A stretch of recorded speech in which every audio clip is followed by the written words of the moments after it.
Fala pessoal, aqui é o Matheus, professor do curso Mauá, e hoje a gente está aqui para resolver a nossa prova do processo seletivo do CAC-ELT, beleza? Já vamos para a primeira questão aqui, sem muita enrolação. Tá? Começando aqui, pessoal, a gente tem a seguinte questão. No trecho, uma embarcação 100% movida a energia limpa, no primeiro parágrafo, ocorre o fenômeno da crase devido à fusão da preposição a, ok, com o artigo feminino a. Beleza, ele fala aqui do fenômeno da crase. Tá? O mesmo caso pode ser observado corretamente em letra A. Fui a Copacabana apreciar o fim de tarde. Aqui, pessoal, a gente não tem crase, né? Por quê? O substantivo próprio aqui, Copacabana, não admite artigo, né? A gente não fala a Copacabana, é só Copacabana, tá? Copacabana aqui funciona, por exemplo, com a palavra Salvador, né? Salvador é muito bonito. A gente percebe que quando a gente faz esse tipo de construção, a gente não coloca o artigo antes da palavra, beleza? Então aqui a gente não pode ter crase, né? Já que a crase é justamente essa junção da preposição com o artigo. Se o nosso substantivo não admite artigo, portanto a gente não tem crase, beleza? Então aqui na letra A a gente já tem uma alternativa incorreta. Letra B a gente tem recorrer a ela para me auxiliar nesta dúvida. Aqui a gente tem a crase antes de um pronome reto, né? A gente sabe que isso não pode, beleza? Então está incorreto também. Letra C, a gente tem aquela menina obedece a mãe sempre. Aqui está correto, tá? Aqui a gente tem o verbo obedecer, que pede a preposição a, e também tem o substantivo mãe, né, que exige o artigo, beleza? Então aqui a crase está certa, tá? Portanto, a letra C é o nosso gabarito. Na letra D, a gente tem pedir a Deus para que todos retornassem bem. O artigo feminino a aqui não é aceito, tá? Nessa construção aqui com a palavra Deus, ele não é aceito e, portanto, a gente não pode ter crase também, ok? Na letra E, a gente tem entregaram flores ontem a cada uma de vocês.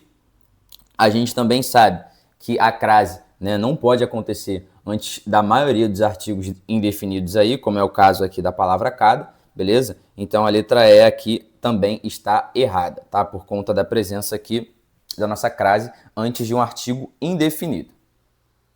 2. No trecho, a embarcação não emite ruídos nem poluentes e o único resíduo do motor a hidrogênio é água pura. A vírgula é empregada com a finalidade de indicar. Tá, o que acontece aqui, pessoal? A gente tem a presença dessa vírgula aqui, ó, para separar as duas orações, né? E os autores, os principais autores da língua portuguesa, falam que o uso dessa vírgula é recomendado, tá? Ele é recomendado, mas ele é facultativo, beleza? Mas eles fazem aí a recomendação de que se use, né? Que é quando a gente tem aí duas orações, né, com sujeitos diferentes, orações coordenadas, então essa vírgula aqui ela acaba sendo recomendada, beleza? Portanto, né, é o que acaba acontecendo aqui. A gente tem duas orações diferentes, né, com sujeitos diferentes, e essa vírgula aqui serve para isso, tá? Para indicar essa mudança de sujeito na frase. Portanto, o nosso gabarito aqui, ó, acaba sendo a letra E, beleza? Está um pouco diferente aqui, é raro a gente ver esse tipo de pergunta com relação à vírgula, né? Geralmente não acontece esse tipo de coisa, mas eles acabaram colocando aqui. Aqui entre as alternativas a gente tem a separação de complementos verbais. Não é isso que acontece, né? O fato aqui, de fato, o que acaba acontecendo aqui é a análise por conta do sujeito, né? Enumeração dos termos? Não, a gente não tem enumeração dos termos aqui. A gente tem duas orações diferentes, mas não tem nenhum tipo de enumeração. Na letra C, ele diz que é por conta de ênfase, né? E também não é. A gente tem uma análise sintática aqui, mas não ocorre nenhum tipo de ênfase, ok? E na letra D, ele diz que é a inclusão de um termo acessório. Também não é o que acontece. A gente não tem, por exemplo, um adjunto adverbial aqui, tá? Então, o gabarito aqui, de fato, é a letra E, ok? 3, pessoal. Assinale a alternativa que corresponde à função sintática da expressão sublinhada no trecho. O barco é resultado da experiência de mais de 10 anos de produção de hidrogênio verde do Itaipu Parquetec, um centro de pesquisa em tecnologias sustentáveis em Foz do Iguaçu, no Paraná. Beleza, ele quer que a gente veja a função sintática dessa nossa oração sublinhada aqui, né? E se a gente olhar aqui com cuidado, com atenção, pessoal, a gente percebe que essa nossa oração sublinhada, né, ela está explicando, está definindo melhor aqui o que significa esse termo, né? O que significa esse Itaipu Parquetec, beleza? E aí ele explica, né? É um centro de pesquisa em tecnologias sustentáveis, tá? E a gente percebe que isso acontece de uma forma explicativa aqui, tá? E isso daqui que está sublinhado tem um valor substantivo, né? Essa nossa oração aqui, que explica o termo substantivo Itaipu Parquetec, também tem um valor substantivo, né? Ou seja, isso daqui, pessoal, só pode ser um aposto, ok?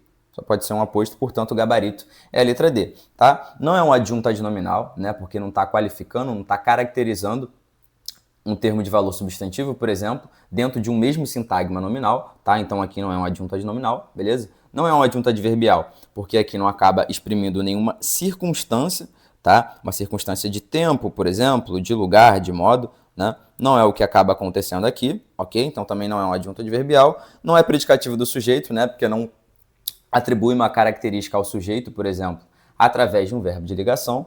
Não é isso que acontece. E por último aqui, ele dá objeto direto, tá? E também não é, né? Aqui a gente não tem essa oração completando um verbo transitivo direto, tá? Um verbo transitivo direto e direto, por exemplo, ok? Então, o gabarito aqui da questão 3 é a letra D. Quarta questão aqui, pessoal. Assinale a alternativa cuja palavra é acentuada com base na mesma regra do termo sublinhado. Tá, aqui a gente tem o seguinte, ó. O lançamento foi programado para o Pará, né? Aqui a gente tem a palavra Pará, que é o quê, né? A gente tem aqui uma oxítona, deixa eu dar um zoom, que fica um pouco melhor para escrever aqui. A gente tem uma oxítona, né? Que acaba sendo uma oxítona por ser terminada em A, né? Acaba sendo acentuada, na verdade, por terminar em A, ok?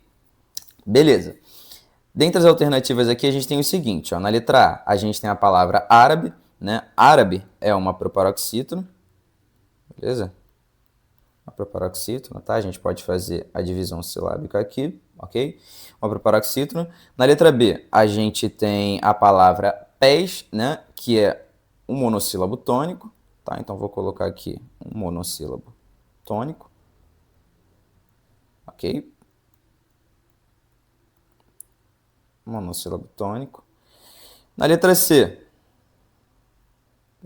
na letra C, a gente tem aqui a palavra herói, né? E na letra D a gente tem chapéu. As duas palavras, pessoal, são palavras que são oxítonas, tá? Deixa eu colocar aqui. Oxítona em ditongo aberto, né? Vou colocar aqui, oxítona em ditongo aberto. Opa. Oxítona em ditongo aberto, a letra D é a mesma coisa. Só copiei aqui para a gente ganhar tempo. Beleza, oxítona em ditongo aberto. Tá, e por último a gente tem a letra E, né, que é a palavra país. A palavra país é uma palavra aqui que é oxítona, né? Só que aqui a gente tem uma palavra oxítona pela regra do hiato, tá? Então aqui vou colocar oxítona por hiato, né, a regra dos hiatos, beleza? Tá, a banca aqui deu pra gente como gabarito a letra, só confirmar, a letra B, né, por algum motivo. Mas essa questão aqui, na minha opinião, deve ser anulada, né? Por quê? A banca considerou a letra B, né, o gabarito que eles deram, só que não faz sentido, né? Porque ele fala o seguinte, assinale a alternativa cuja palavra seja acentuada com base na mesma regra do termo sublinhado. A palavra parar é acentuada por ser uma oxítona terminada em A, né? E a palavra pés aqui, ela não é uma palavra oxítona, ela é uma palavra que é um monossílabo tônico, né? Então aqui a gente já tem casos diferentes. Não pode ser o gabarito a letra B, né? E aqui a gente não tem nem como fazer uma troca de gabarito, porque a letra C, D e E, é até a letra A, né? A letra A, pô, não tem nem como cogitar aqui ser o nosso gabarito, mas letra... Deixa o carro de som passar aqui na minha rua. Mas a letra C, D e E não podem ser de forma alguma aqui o gabarito, porque a gente tem um problema. Na letra C e D é justamente a mesma classificação, tá? São palavras oxítonas aí por terminarem de tongo aberto, né? De tongos diferentes, né? Aqui a gente tem o oi e aqui o el, mas são a mesma regra, tá? E a letra E a gente tem uma palavra oxítona por hiato, né? Então aqui não tem nem como modificar o gabarito. Se você colocar a letra C, D ou E aqui, a alternativa continua inválida, né? Não é a mesma regra do enunciado, beleza? Então, na minha opinião, pessoal, essa questão aqui tem que ser anulada, tá? Essa questão aqui foi mal formulada e a gente não tem um gabarito que faça sentido aqui, né? A letra B não tem pé nem cabeça, tá? Vamos para a próxima questão. Quinta questão, pessoal. Ao se analisar o terceiro parágrafo do texto 1, é possível identificar traços predominantes do modo... Tá, letra A aqui, ele diz que é o modo descritivo, né? Não é. Aqui a gente não tem descrição de nada, de cena, de personagem, de algum objeto, não acontece nada disso aqui. Então não pode ser letra A, beleza? Letra B aqui, ele traz narrativo, tá? E também não faz sentido, porque um texto narrativo aí geralmente tem uma linha temporal, ele tem um enredo, tem a presença de personagens, não é o que acontece aqui também, beleza? Na letra C, ele traz aqui expositivo, que na minha opinião é o nosso gabarito, né? Um texto expositivo, ele visa trazer aí de forma bem objetiva, né? De forma não muito aprofundada, dados e informações sobre algum tema, né? Explicar sobre aquele tema, falar sobre aquele tema de forma bem superficial, é o que acaba acontecendo aqui. Tá? Na letra D, ele traz aqui pra gente um texto argumentativo, né? Que não é o que acontece aqui, apesar de a gente ter alguns dados, algumas informações, né? Algumas estatísticas, né? A gente não tem, por exemplo, o autor defendendo uma tese, um ponto de vista. Então não faz sentido a gente marcar aqui a letra D como nosso gabarito. E na letra E, a gente tem que entender uma coisa, né? A gente, normalmente, né, as bancas trazem aí os textos dissertativos como se todo texto dissertativo fosse um texto dissertativo argumentativo, e nem sempre é. A gente pode ter um texto dissertativo argumentativo, mas também pode ter um texto dissertativo expositivo, ok? Como aqui na questão, né, isso acontece, isso de fato acontece. Como aqui na questão ela trouxe tanto a classificação aqui de dissertativo, como também trouxe argumentativo e expositivo, né, geralmente quando isso acontece, essa classificação aqui de ser apenas dissertativo é uma classificação um pouco geral, né? Que você traz um texto que contém dados, né? Mas você não explica aqueles dados, você não traz as causas daquele dado e você acaba não defendendo nenhum ponto de vista, né? Então é uma classificação aqui bem superficial, né? Algo bem raso, tá? Onde a gente não entra muito em detalhes sobre nada. É como se você apenas trouxesse dados sobre alguma coisa e ponto. Você não explica aqueles dados, não fala o que aqueles dados significam e também não defende nenhuma ideia baseada naquilo, né? Então, dissertativo aqui nesse caso seria isso, tá? Que também não é o que acontece, né? O autor aqui fala sobre os dados, explica, comenta e tal. Então, o gabarito que de fato faz sentido aqui para mim é a letra C, tá? Marcar dispositivo, beleza? Por algum motivo, vou confirmar aqui para vocês, mas por algum motivo a banca marcou aqui como gabarito letra B, tá? Mas acredito que vai ser alterado. Deixa eu voltar para a minha tela aqui, beleza? Eles marcaram letra C, só que eu acredito que isso vai ser alterado, né? O pessoal aí vai entrar com recurso e vai tentar alterar para a letra C, beleza? Eles marcaram letra B, não? Mas não faz sentido, né? Não tem como esse terceiro parágrafo aqui ser um texto narrativo, né? Não faz sentido nenhum, beleza? Então, gabarito aqui, na minha opinião, é a letra C, né? Apesar de ter sido considerado a letra B pela nossa banca aí do processo seletivo do CAC-ELT, beleza? Sexta questão, pessoal. Assinale a alternativa na qual a reescrita do trecho a seguir esteja de acordo. Ó, vou marcar aqui para a gente saber o que precisa ser analisado. As regras de pontuação e não altere o sentido original da frase. Segundo a Itaipu Binacional, o barco é resultado da experiência de mais de 10 anos de produção de hidrogênio verde do Itaipu Parquetec, um centro de pesquisa em tecnologias sustentáveis, em Foz do Iguaçu, no Paraná. Beleza, aqui a gente tem que tomar um pouco de cuidado, né? Porque essa questão de reescrita do trecho geralmente não é difícil, só que envolve algumas pegadinhas, tá? Então vamos analisar aqui com calma para a gente não cometer nenhum erro. Letra A aqui a gente tem, ó, segundo a Itaipu Binacional, um centro de pesquisa em tecnologias sustentáveis, né? E aí ele segue. Aqui já começa o nosso problema, né? Por quê? Ó, ele menciona aqui a Itaipu Binacional, enunciado, e depois ele menciona a Itaipu Parquetec, né? E aí ele fala aqui essas informações sobre a Itaipu Parquetec, né? E o problema aqui da nossa letra A é justamente que ele troca essas informações. Ele traz aqui que a Itaipu Binacional, na verdade, né, é, na verdade, o nosso centro de pesquisa em tecnologias sustentáveis. Na verdade, não é. A gente vê pelo enunciado que, na verdade, a Itaipu Parquetec que é esse centro de pesquisa, tá? Então a letra A aqui está errada por causa disso, beleza? Essa alteração aqui na ordem dos termos acaba alterando o sentido também, tá? Então letra A está incorreta. Letra B a gente tem exatamente o mesmo problema, só que aqui ele coloca numa ordem diferente, ó. O barco é resultado da experiência de mais de 10 anos de produção de hidrogênio verde no Itaipu Parquetec, segundo a Itaipu Binacional, e aí ele vem novamente com as classificações erradas, né? Ele fala que a Itaipu Binacional é, na verdade, um centro de pesquisa em tecnologias sustentáveis e vai seguindo, né? Então ele traz aqui esse pequeno problema na letra A e na letra B, né, de trocar aqui o referente, beleza? Por isso que essas alternativas estão incorretas.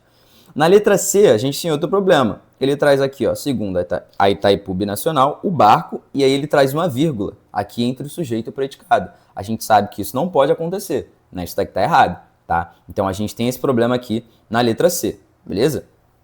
Na letra D é justamente a mesma coisa, ele deixa de uma forma mais visível ainda, né? Ele começa o período justamente com isso. O barco, vírgula, é resultado da experiência, ele segue, tá? Então isso daqui, ó, isso daqui não pode, né? A gente sabe que separar o sujeito do predicado é proibido na língua portuguesa, né? A gente não pode fazer isso. Por isso que o gabarito, ó, acaba sendo a letra E, né? Aqui ele traz da forma correta, né? O barco, vírgula.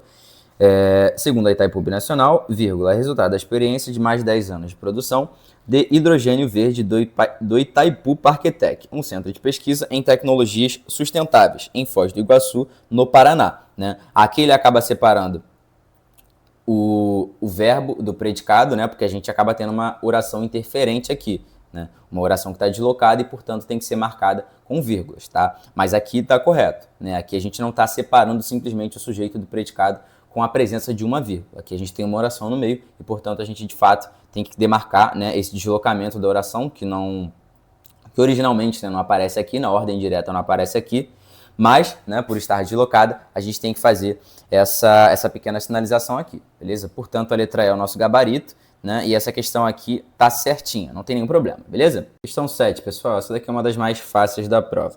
No verso "A minha vida é um barco abandonado", é possível identificar a seguinte figura de linguagem. Aqui é bem simples, né? Aqui a gente tem a relação entre dois termos, né? A gente faz uma identificação entre dois termos sem um comparativo explícito, né? Ou seja, isso daqui só pode, né, em qualquer universo, isso daqui é classificado como uma metáfora, beleza? Não faz sentido ser uma hipérbole aqui, né? Uma hipérbole a gente sabe que é um exagero, né? Um exagero intencional aí que a gente acaba fazendo. Não é uma comparação pelo simples fato de não termos um conectivo aqui, né? Então não pode ser uma comparação. Não é uma personificação, que também é conhecida como uma presopopeia, porque a gente não atribui aqui uma característica humana, né, a um ser não humano, beleza? E também não é uma metonímia, né, porque a gente não faz aqui uma substituição de parte por todo, de autor por obra, né? Nada nesse sentido. Então aqui só pode ser classificado como uma metáfora, tá? Questão bem tranquila. Oitava questão, pessoal, essa daqui também é bem simples, ele traz o seguinte, ó. No verso "Por que não ergue o ferro e segue o atino", o vocábulo sublinhado só pode ser classificado gramaticalmente como. Aqui é bem simples também, né, pessoal? A gente sabe que o porquê, né, nesse contexto aqui de ser uma interrogativa, só pode ser classificado como um pronome interrogativo, né? Não tem outra possibilidade, tá? Não pode ser um pronome definido, obviamente, né? Não se refere aí a seres ou coisas de uma forma imprecisa, né? De uma forma genérica. Não pode ser uma interjeição também, não pode ser um pronome relativo, porque não retoma nenhum termo que foi expresso anteriormente, tá? Então não pode ser também não pode ser uma preposição, né? Porque não faz a ligação entre termos aí de uma mesma frase, de uma mesma oração, tá? Então aqui a classificação é bem simples, né? De forma bem objetiva, é pronome interrogativo. No fragmento do verso "falta quem o lance ao mar", o pronome sublinhado retoma qual outro termo presente no poema? Esse é o enunciado da questão 9, tá? Se a gente voltar um pouco aqui no texto, pessoal, a gente tem o seguinte, ó. "A minha vida é um barco abandonado", né? O título do nosso texto. E aqui a gente tem os versos, né? "A minha vida é um barco abandonado, infiel no ermo do porto, ao seu destino. Por que não erre ferro e segue o atino, devagar, casado com seu fado? Falta quem o lance ao mar." E aí ele segue, né? A gente não precisa ler o restante aqui para compreender a questão 9, porque fica mais simples, né? Aqui o nosso gabarito, pessoal, é a letra A, né? O barco. Se a gente perceber aqui a referência que ele faz no título, né? "A minha vida é um barco abandonado." E aqui ele diz, né? "Falta quem o lance ao mar", né? Ou seja, que lance o barco ao mar, né? E é meio óbvia, né, a alternativa aqui de ser a letra A, porque as outras coisas nem tem possibilidade de serem lançadas ao mar, né? Não tem como lançar o destino ao mar de forma que não seja poética, né? Não tem como lançar o fado ao mar, né? O fado aqui é um sinônimo de destino, né? Também não tem como lançar o porto ao mar, porque o porto é um lugar, né? Não tem como você lançar um lugar em outro lugar, então, pô, não faz sentido também. E aqui na letra E a gente tem infiel, que é um adjetivo, né? Uma caracterização. Então, pô, menos ainda, né? Não faz sentido a gente lançar a infidelidade ao mar, tá? De forma que não seja poética aqui. Aqui, a grande pegadinha dessa questão aqui é você entender que ela está falando de forma literal, tá? De forma denotativa, né? Ele não está levando aqui pro lado para o lado conotativo, né? O duplo sentido da coisa. Ele está falando aqui de forma objetiva.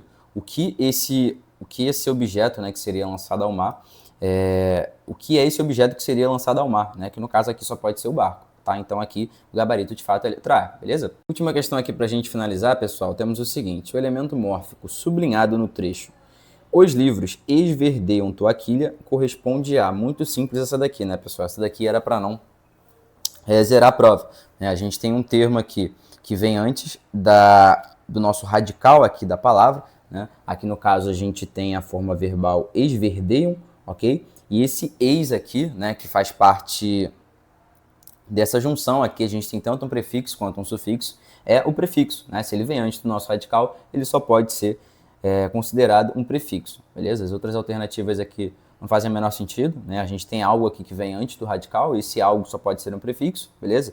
E, portanto, o gabarito é a letra B. Show? Vou deixar com o professor de matemática aí a próxima parte. Bom, vamos lá para a nossa questão 11, questão de matemática, primeira questão aí do CAQELT 2026. Ele diz que tem 3 vetores não nulos no R3, né, e nos dá 3 afirmações para a gente checar se são verdadeiras ou falsas. A primeira é, né, uma afirmação em que o produto escalar entre o IV é 0 e o produto escalar entre V e W é 0, então necessariamente o I e V são ortogonais. O que significa isso aqui? Quando a gente tem o produto escalar de um vetor igual a 0, significa que eles são perpendiculares, que eles são ortogonais. Tranquilo? Então o I e V são ortogonais entre si. Beleza?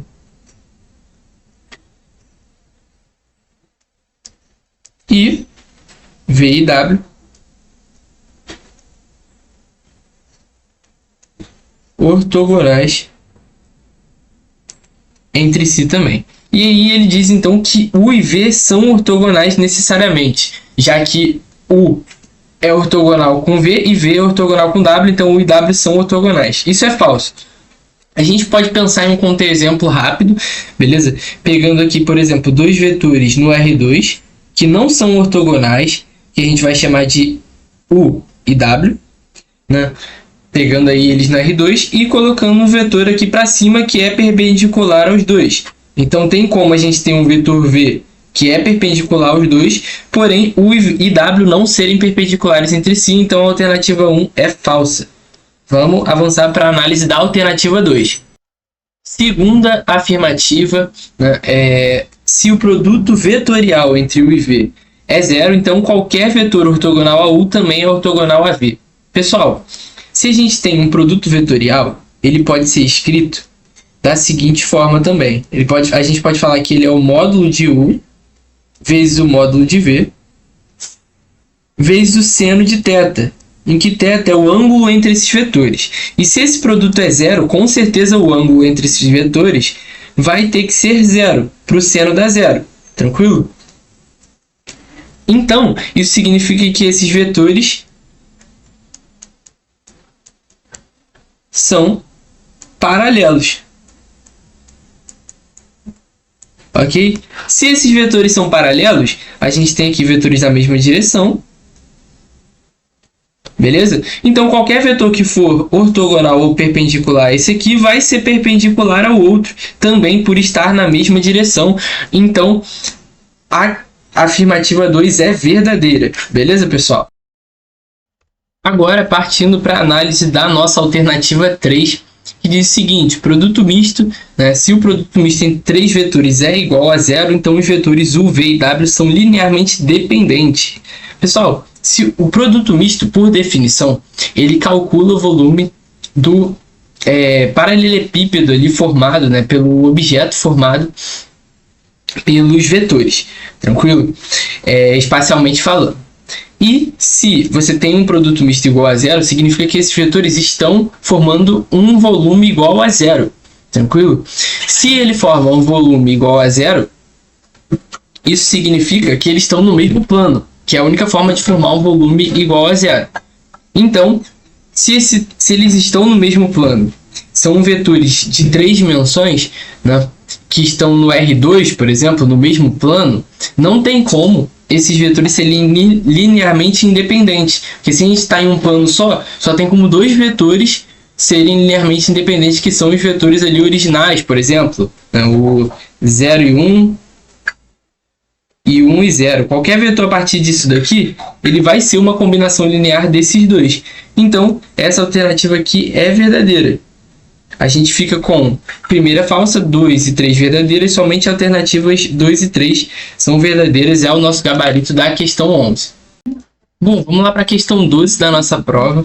Já aviso que é uma questão estranha. Tranquilo, ela tem alguns problemas aqui, mas primeiro eu vou resolver do jeito que ela deveria ter sido resolvida, que é olhando para as informações do enunciado apenas. Vamos ver aqui também o desenho que eu fiz de acordo com o que está escrito. Ele falou de um tetraedro regular T de aresta K, que está inscrito em um cilindro equilátero, né, de altura H e diâmetro da base D, de modo que as duas arestas opostas são diâmetros das bases inferior e superior do cilindro, respectivamente. Beleza. Então a gente fez aqui um tetraedro justamente com isso aqui, as arestas opostas do tetraedro são diâmetros, né, do nosso cilindro, beleza? Esse tetraedro tem aresta K, então isso aqui é K, isso aqui é K também, e o diâmetro do nosso cilindro vai ser K, e a altura também é K, beleza? Fiquem com essa informação por enquanto. Depois ele falou que tem um cubo de aresta A inscrito no mesmo cilindro, de forma que suas bases estão contidas nas bases do cilindro. Olha só, para a gente ter uma base de cubo contida nessa base aqui, primeiro, o cubo vai ter que ter a mesma altura K do cilindro, porque ele tá com as bases estão contidas ali, então ele tem que ter a mesma altura. E além disso, para ele ser um cubo, essas arestas têm que ter o mesmo valor dessa aresta aqui, beleza? Então, aqui também tem que ser o valor K. Só que como essa diagonal aqui, que é a diagonal do cubo, já que para a base do cubo estar contida num círculo, né, para um quadrado estar contido no círculo, ele tem que ter as diagonais sendo o diâmetro do círculo, beleza? Ele vai ter que estar assim, ó.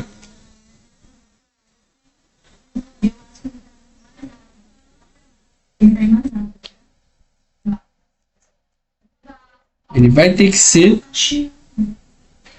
a diagonal aqui do círculo. Tem que ser obrigatório. Isso aqui tem que ser um diâmetro. Então, pela nossa figura, isso aqui está valendo K e isso aqui está valendo K. Isso é impossível, pessoal. Isso aqui não é um triângulo retângulo, né? Ele não bate com a figura. Então, é impossível construir essa figura tendo essa altura aqui K e essa diagonal também. Deveria ter uma mudança, beleza? Mas como que a gente resolveria essa questão, então? Ele está pedindo a razão entre a área total do cubo. A área total do cubo vai ser 6 vezes a área dos quadrados, que vai dar a área do cubo igual a 6K ao quadrado. E a área total do tetraedro, vai ser igual a 4 vezes os triângulos equiláteros que estão ali dentro, né? São triângulos aqui de equiláteros e de valor K. A área desse triângulo é dada pela fórmula, a área total, a área do triângulo é igual a lado ao quadrado K, raiz de 3 sobre 4, beleza? Quando a gente multiplicar por 4, porque tem 4 triângulos iguais nesse tetraedro, a gente vai achar K ao quadrado raiz de 3. Então a área total do cubo, 6K ao quadrado, dividido por K ao quadrado raiz de 3, vai ficar 6 sobre raiz de 3, né? Certinho aqui o que a gente está fazendo. Então, vamos ter 6 raiz de 3 sobre 3, que dá 2 raiz de 3. Beleza, pessoal? Porém, ainda tem mais, né? Vamos supor outra coisa aqui para o cubo. Isso aqui tá certo? Vamos supor outra coisa para o cubo. Se a gente pegasse aqui, que na verdade as laterais desse cubo aqui, né, apenas a aresta dele é realmente K, né? Se a gente colocasse, na verdade, só considerando a nossa diagonal aqui igual AK, e aqui sendo K raiz de 2 sobre 2, que seria o certo, que é impossível pela descrição do cubo estar inscrito, né? O que a gente faria aqui? O que aconteceria com a gente? A gente teria uma área total do cubo 6 vezes K ao quadrado vezes 2 sobre 4, que daria, aqui daria 2, daria 3K ao quadrado. Então, nossa resposta seria raiz de 3, pela razão. Então, tem como chegar em duas respostas, a figura nem existe, essa questão deve ser anulada, a questão 12 aí da prova. Bom, questão 13 aqui da nossa prova, fala que tem uma matriz 2 por 2, né, e que os elementos são definidos por essa ordem de definição aqui. E ele pede o valor do traço da matriz M ao cubo. Traço da matriz, pessoal, é a soma dos elementos da diagonal principal.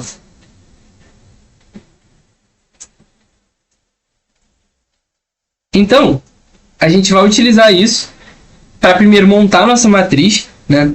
Você tem que saber um pouco que quando ele fala uma matriz M, I, J, ele está falando de uma matriz linha-coluna. I é igual a linha e J é igual a coluna. Então, se a gente for montar a matriz, a gente vai ter M, né? Aqui uma matriz 2 por 2.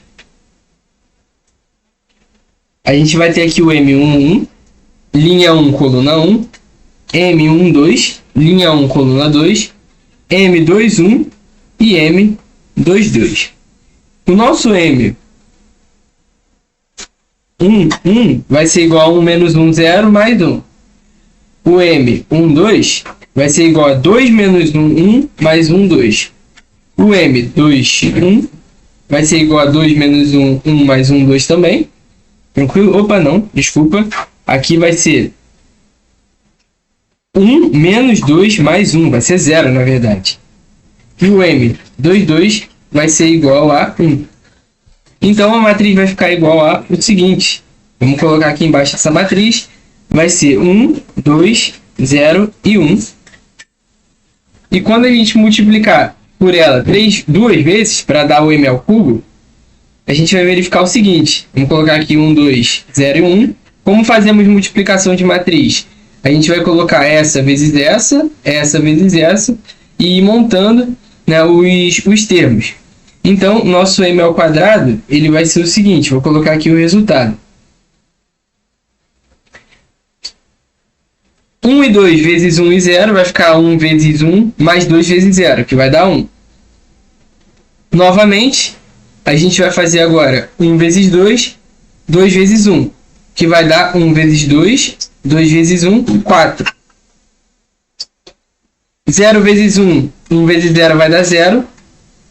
E 0 vezes 1 vezes 2 vezes 1 vai dar 0 vezes 2, 0, 1 vezes 1, 1.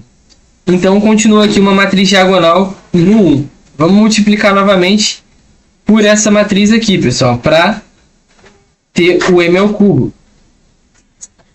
Vamos ficar com o seguinte resultado. Vou colocar aqui. 1 vezes 1 mais 4 vezes 0, que vai dar 1. 1 vezes 2 mais 4 vezes 1, que vai dar 1 vezes 2, 2, mais 4 vezes 1, 6.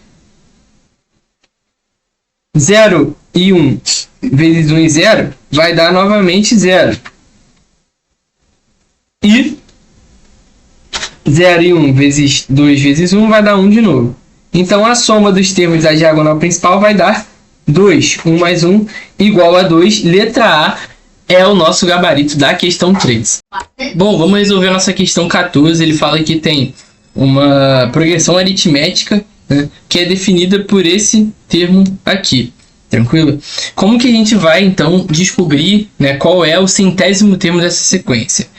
Uma forma é, primeiro, conhecer a progressão aritmética e saber que um termo geral AN ele é dado por AN é igual a 1 mais N menos 1 vezes a razão R. Então, a gente precisa do primeiro termo, tá, de segundo termo para descobrir a razão e jogar N igual a 100. Então, o que a gente vai fazer? Vamos fazer a soma de um termo apenas, porque a soma de um termo já vai ser o primeiro termo. Então, vamos colocar n igual a 1 e descobrir que a soma vai ser 2 mais 5, que é igual a 7. Então, A1 é 7. Vamos para o segundo termo, que aí vai ser a soma do A1 com o A2. A soma desses dois termos, S2, vai ser igual a 2 vezes 2 ao quadrado, que vai dar 2 vezes 4 é 8, mais 5 vezes 2, que é 10. E isso aqui vai dar 18, que é igual a A1 mais A2. Porém, se o A1 já é 7, a gente tem que ter o A2 sendo 11, beleza? E se o A2 é 11 e o A1 é 7, a nossa razão vai ser 4, que é a diferença entre os dois primeiros termos. Então, a gente descobriu o primeiro termo e a razão, a gente vai ter que o nosso AN é igual a 7 mais N menos 1 vezes 4. Vamos substituir agora o 100 para descobrir o centésimo termo. A 100 é igual a 7 mais 99 vezes 4. 99 vezes 4, a gente vai ficar com o seguinte, 9 vezes 4, 36, sobe 3, 9 vezes 4, 36 de novo, vai dar 39, mais 7, a gente vai ficar aqui com 403, gabarito da questão 14 é a nossa letra B, beleza, pessoal? Questãozinha de progressão aritmética bem tranquila, vamos avançar para a questão 15. Vamos para a nossa questão 15 da prova, que diz o seguinte, ela coloca aqui duas circunferências C1 e C2, uma com centro 0, 0 e raio 3, outra com centro 8 e 6 e raio R. E fala que essas circunferências são tangentes exteriores, estão tangenciando em apenas um ponto. E pede o valor desse R aqui, né, o raio da segunda circunferência, da circunferência C2. Fazendo um bom desenho, apenas com as informações que estão ali na figura, no enunciado, de que o centro dessa circunferência é 8 e 6, elas são tangentes exteriores em um ponto, e você tem aqui a sua outra circunferência, a gente consegue essa figura, que a gente consegue ligar, como estava feito aqui, ó, os dois centros, beleza? E aqui a gente obtém, então, o triângulo pitagórico, 8, 6, pelas coordenadas do centro, então aqui tudo total tem que ser 10, beleza, pessoal? Porém, se aqui tem que ser 10, esse tamanho aqui, vocês vão perceber o seguinte, esse tamanho aqui já é 3, então o restante tem que ser 7, e o nosso raio vai ser 7. Letra B é o gabarito. Também era possível fazer distância de ponto a ponto pela geometria analítica e tirar o valor do 3 aqui e ficar apenas com o 7.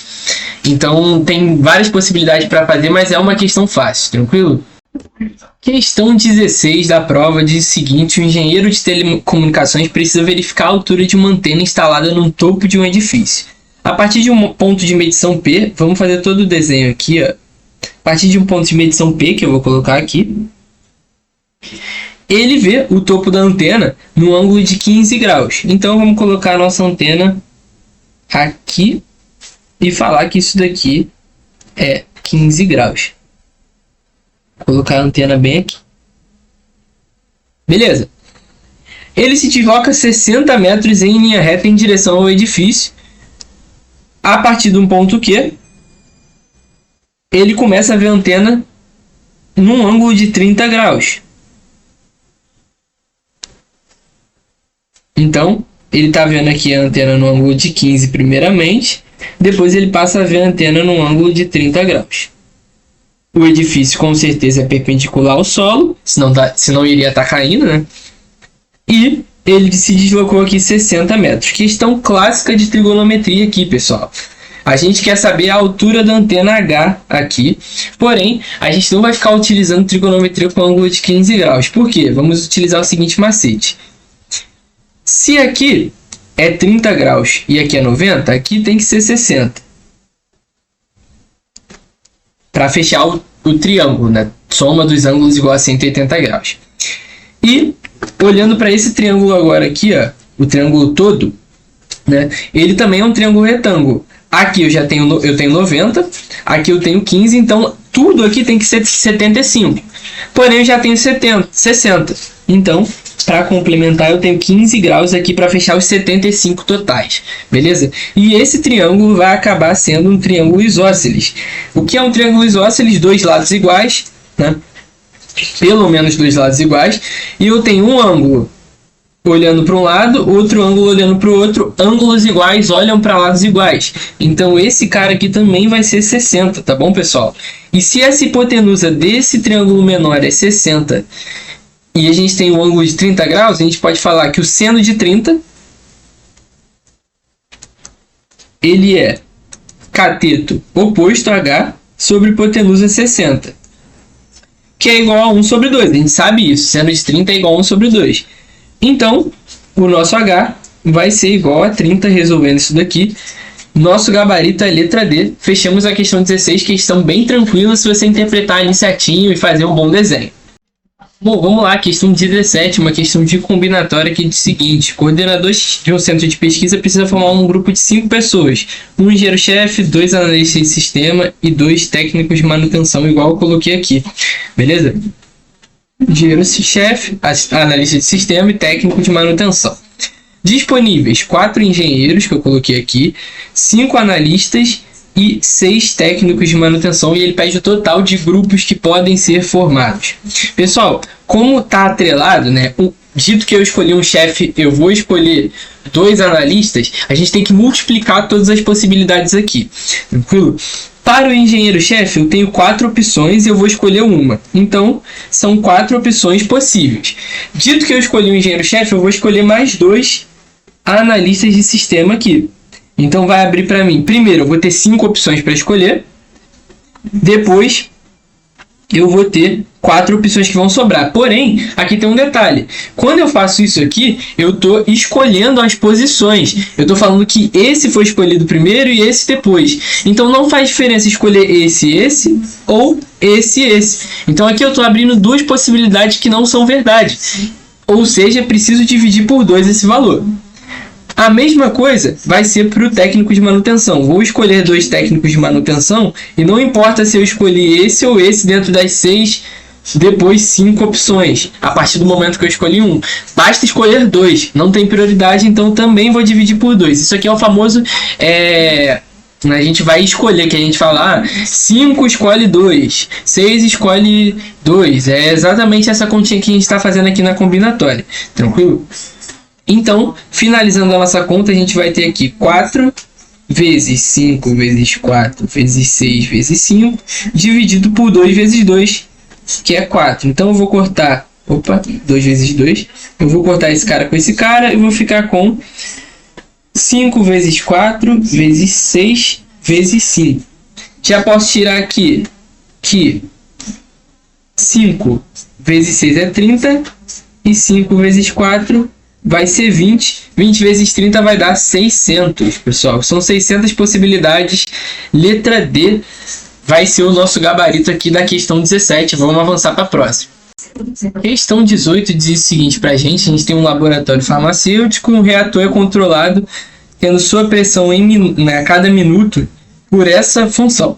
E por questões de segurança, quando a pressão atinge essa daqui, uma pressão crítica, a válvula é acionada por segurança.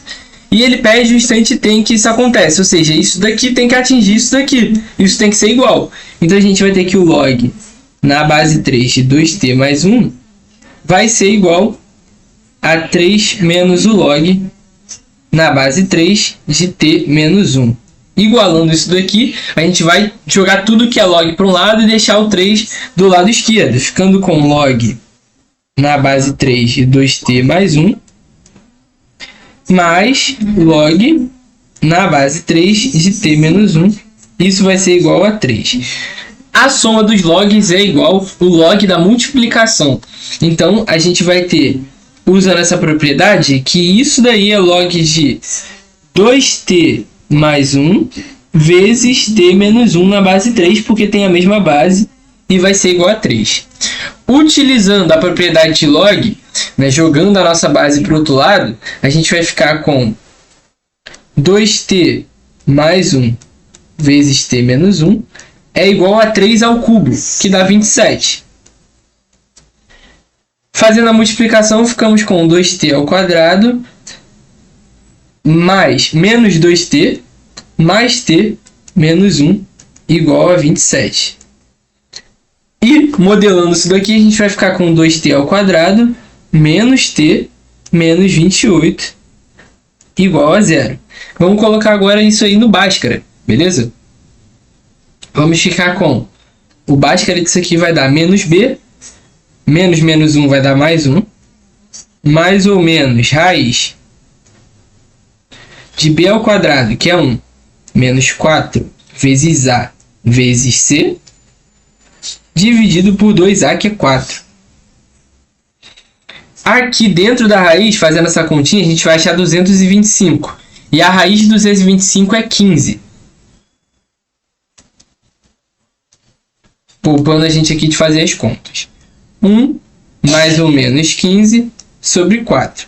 Aí a gente achou duas opções para o nosso tempo. A gente pode ter tempo igual a 4, utilizando o sinal de mais, ou tempo igual a menos 14 sobre 7. Como o tempo ele não pode ser negativo, e mesmo se fosse, a gente teria aqui o log errado, né? Ia dar menos 14 sobre 7, log negativo não pode acontecer. A única resposta que nos ocorre aqui é o t igual a 4. Então, a partir dos 4 minutos, a gente tem ali o ponto crítico de pressão, e esse é o gabarito da nossa questão 18. Bom, questão 19 vai envolver um pouco de lógica e um pouco de geometria aqui. Diz o seguinte: um deck de madeira retangular é composto por N placas quadradas da mesma medida.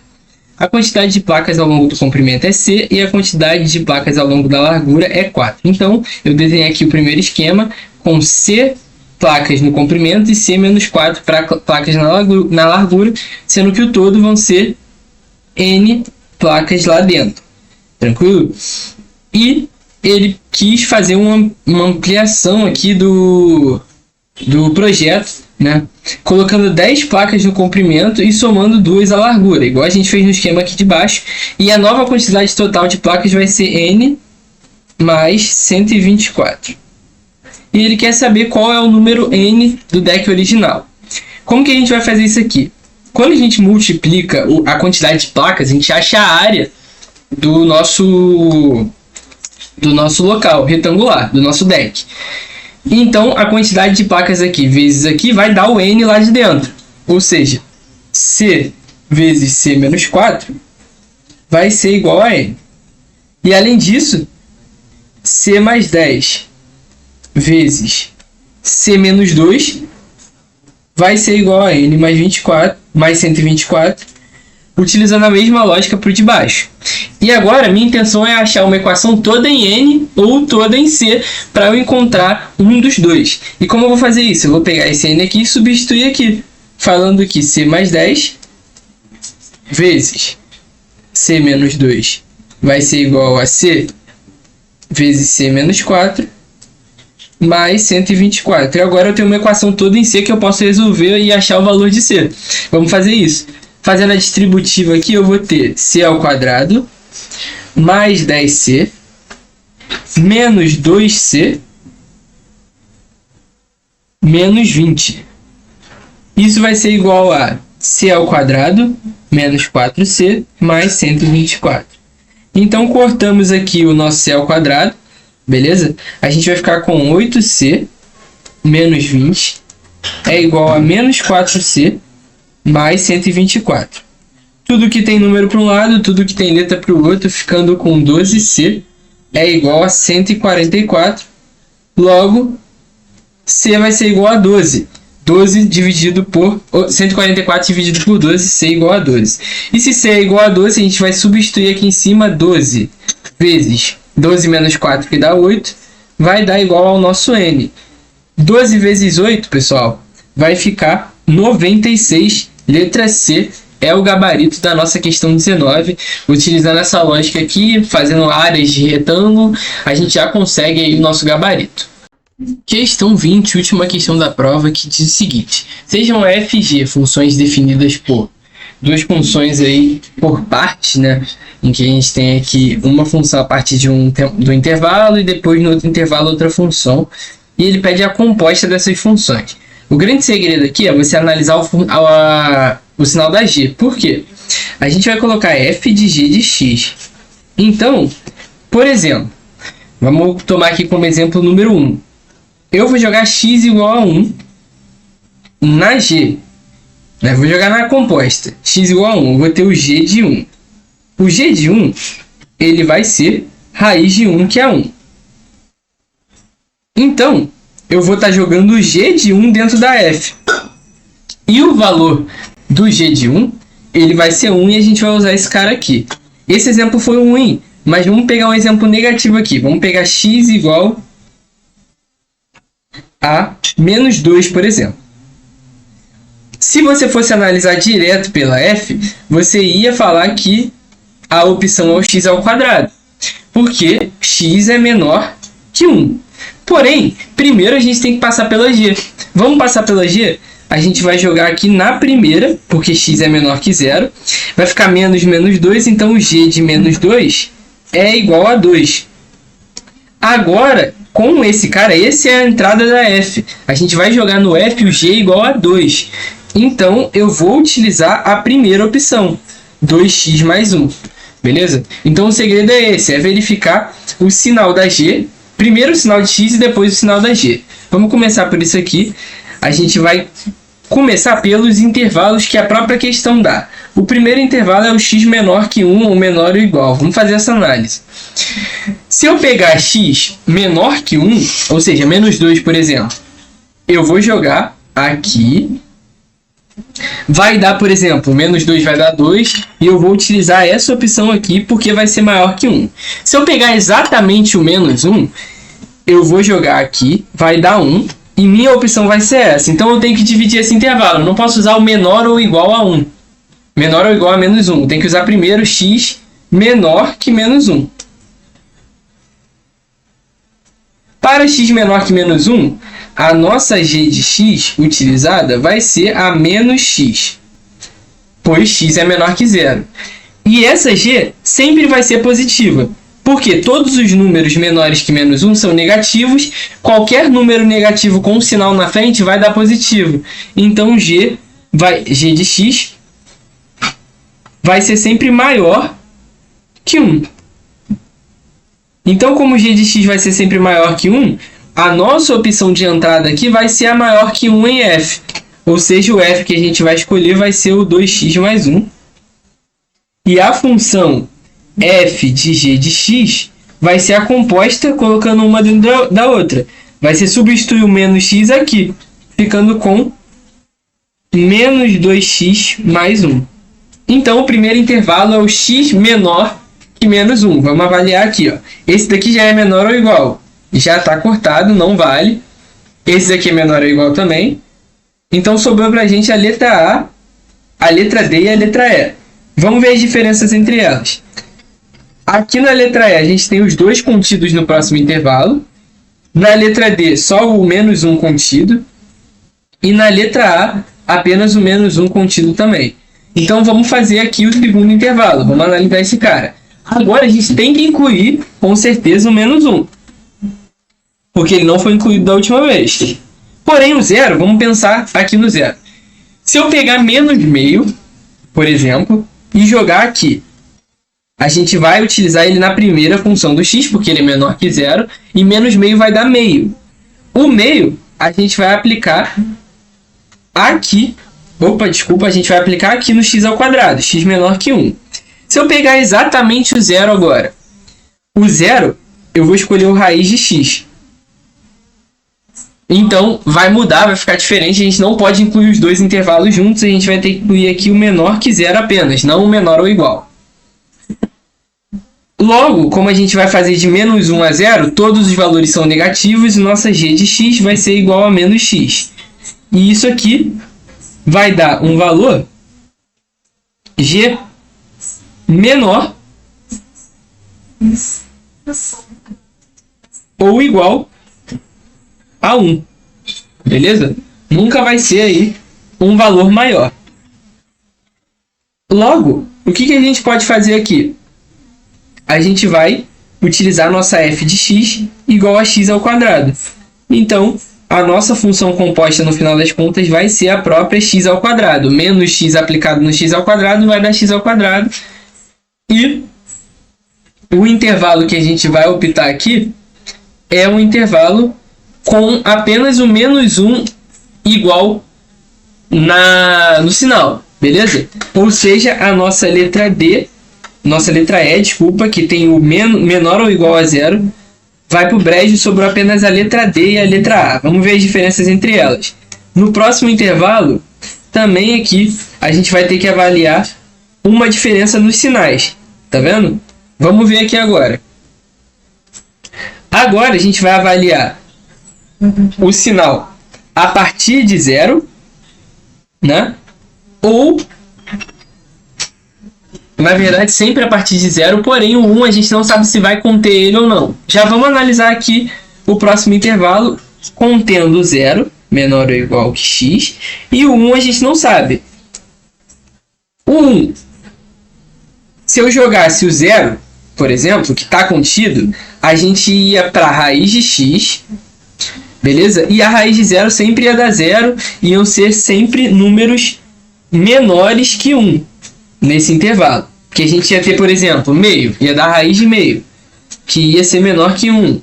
E assim vai. Agora, a gente vai ter que ver o seguinte.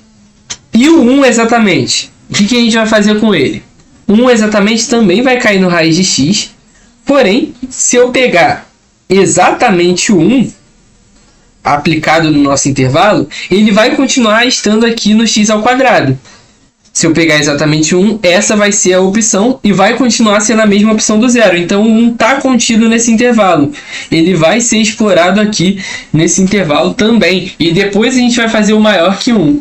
Logo, a nossa resposta vai ser a letra D, em que os dois intervalos estão contidos diferentes da letra A. É uma análise chata de sinal, mas que se você for fazendo com calma, consegue o gabarito letra D, que é o que foi dado lá no gabarito preliminar. Essa é a resolução da questão 20.